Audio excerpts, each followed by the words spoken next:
국민의힘은 사전 투표에 참가해서 전체 투표율을 80%로 올려야 승산이 있다고 지금 보는 상황입니다. 장동혁 선대위 상황실장, 적어도 투표율 80%는 나와야 지지층 결집이 목표만큼 이루어진다.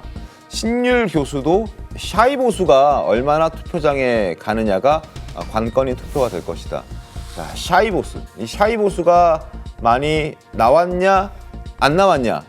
이걸 우리가 판단할 수 있는 기준이 지금 장동혁 의원의 설명은 투표율 80%라는 겁니다. 쉽지 않은 거잖아요, 정건희 대변인님. 그렇죠. 실제로 80% 투표율을 기록하기는 쉬운 일은 아닙니다. 왜냐하면 지난 한 세 번 77.1%였고요. 예. 77.2%였고 그 전에도 75%. 네네네.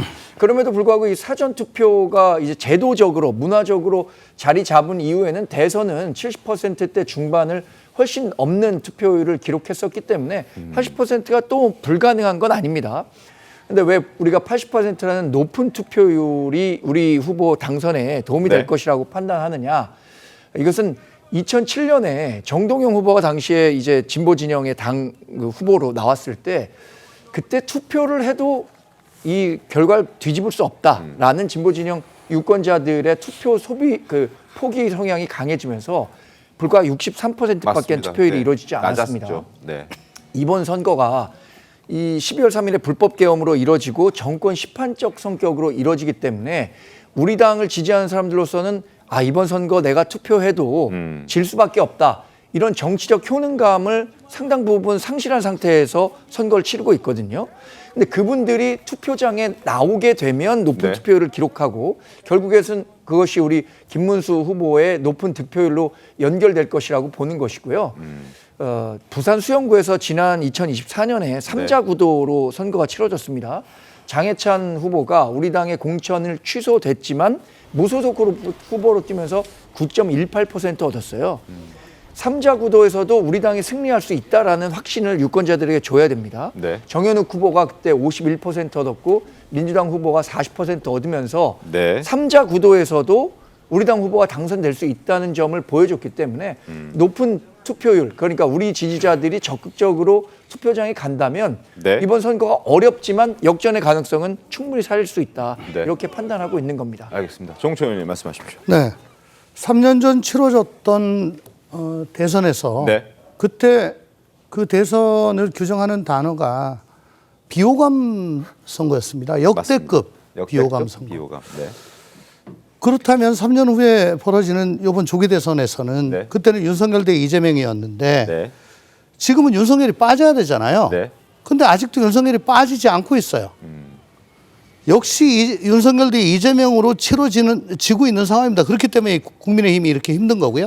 근데 그 윤석열은 뭐 공정과 상식을 얘기하던 윤석열이 아니고 불법 비상계엄을 했던 윤석열이고 그 이재명은 3년 동안 네. 힘자랑하고 뭐 31명 아니고 몇 명이에요? 14명?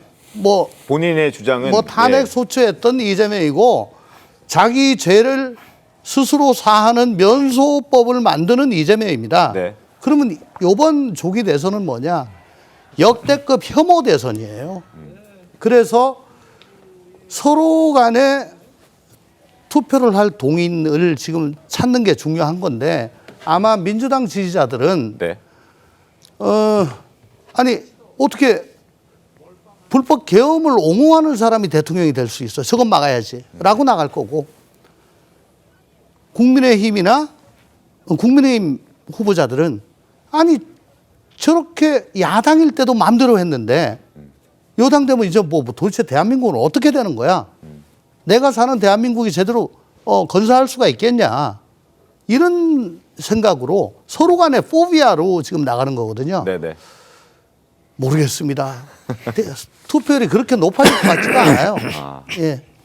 투표율이 지난 대선이 77%, 그 전 대선이 75%. 이번에 과연 80을 넘길 수 있을까? 쉽지 않을 것이다라는 전망도 있고 아까 뭐 탄핵 소추 관련해서는 이제 31건의 소추가 있었던 건 맞는데 그게 이제 헌법재판소까지 갔느냐 안 갔느냐 그 기준으로 봤을 때는 13명인가 14명. 아니 근데 탄핵 소추라는 거는 일종의 핵무기예요. 네. 핵을 10몇 번 그 쏜 게 그게 몇 개 안 된다고 얘기한 게 난 정말 공포스럽습니다. 알겠습니다. 자, 그리고 민주당도 이 투표율에 촉각을 곤두세우고 있습니다. 사전 투표일이 주말이 껴있지 않기 때문에 조금 불안하다라는 의견을 천준호 의원이 좀 밝히기도 했습니다. 화면 잠깐 보면서 한 번 더 짚어드리겠습니다. 민주당의 입장은 사전 투표일이 좀 휴일이 껴있으면 많은 사람들이 투표소에 가고 그럼 투표율이 더 높아질 수 있는데 그게 아니어서 평일에 진행되기 때문에 이게 어떤 영향을 미칠지 긴장도 되고 걱정도 된다 이런 입장입니다. 짧게. 아무래도 그럴 겁니다. 왜냐하면 지난 그 사전 투표를 보면 보수층에서는 사전 투표 포비아 같은 게 좀 있어가지고 사전 투표에 많이 임하지 않았어요. 그렇고 진보 진영의 지지층이 많이 임했거든요. 네. 근데 그 구성을 보면 대부분이 뭐 젊은 층이라든가 직장인이라든가 이런 분들이 많고 그다음에 생업에 종사하는 분들이 많습니다. 아무래도 네. 그런 분들이 평일에는 틈을 내서 투표장으로 가기가 주말을 끼어서 하는 거에 비해서는 어려울 것이다. 네. 그러면 투표율이 좀 낮아질 수 있지 않겠느냐라는 우려를 하고 있는 것이죠. 알겠습니다. 자, 사전 투표율 열기 뜨겁습니다. 여러 주의사항들이 있는데 한번 제가 잘 설명을 해드리겠습니다. 화면 함께 볼까요? 자, 사전 투표할 때, 투표할 때 투표소 100m 이내에서는 선거 운동이 금지됩니다. 그리고 투표소 내에서는 정치적 발언을 해서는 안 됩니다. 그리고 매 시간 투표소별 이제 투표자 수도 공개를 하게 되고요. 이건 이제 부정선거 의혹을 불식시키기 위해서 이번에 선관위가 새롭게 도입한 시스템이라는 부분도 말씀을 드립니다.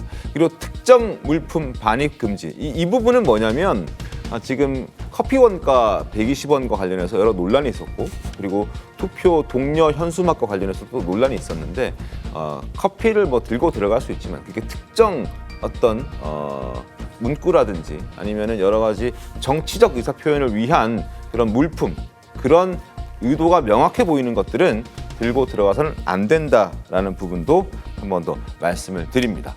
그리고 손가락으로 기호 표시하시는 거 안 되고요. 손바닥이나 손등에 기표 도장 찍는 것도 안 되고요. 특정 후보자의 선거 이런 건 괜찮다. 그러니까 투표소 밖에서는 괜찮은 겁니다. 안에서는 해서는 안 되는데 밖에서는 괜찮다는 거죠. 그리고 특정 후보의 선거 벽보 배경으로 밖에서는 괜찮은데 안에서는 안 되고 그리고 자기 개인 도장 찍으라는 가짜 뉴스도 지금 돌고 있던데 그것도 해서는 안 됩니다. 무효표가 된다는 부분도 다시 한번 말씀을 드리겠습니다.